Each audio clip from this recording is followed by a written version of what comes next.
Sinabi namin utak kasi maraming na-trigger na naman. Hindi namin sinasabi na kami lang may utak.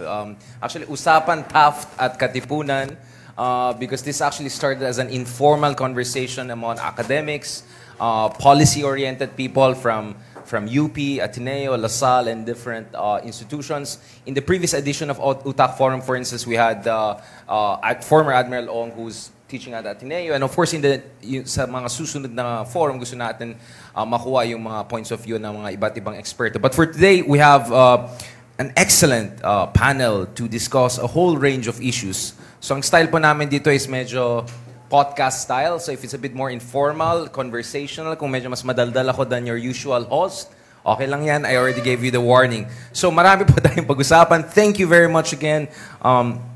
Commodore Tariela, Justice Carpio, Colonel Padilla, and of course, ano po yung pangalan niyo, sir? Yusek. Malayo medyo.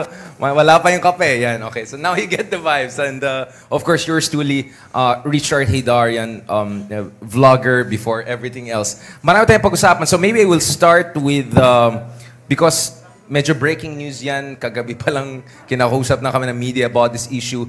Etong issue ng espionage, malign influence, unauthorized ISR, whatever you want to call it. Maybe I'll ask first Colonel Padilla about this. What are the facts of the case in terms of yung etong mga espia daw na nahuli ng gobyerno at sinasabi ng mga ibang eksperto at saka yung sinasabi ng ibang like Senator Riza, for instance, na may kinalaman din ito sa POGO. So these are issues that we have been discussing na are POGO's nests for espionage. Senator Lacson was raising that back in 2019, etc. What are the facts of the case and should we look forward towards certain big developments also in the coming days to the degree that you can share?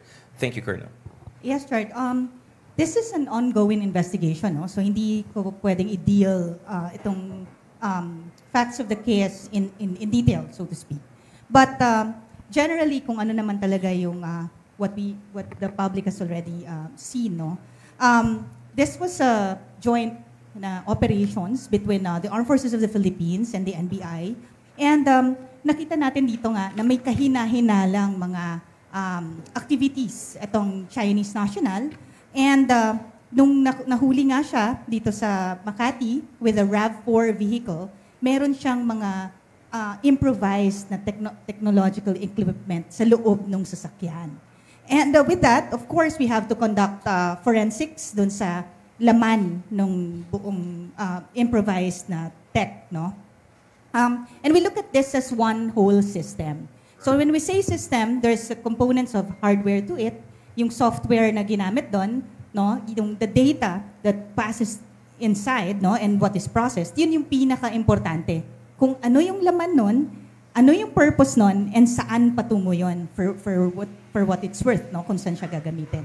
So lahat yan iniimbestigahan. Hinihimay-himay siya in detail, all of these components, and as we look at that, we also try to see how it is part of a bigger issue at hand.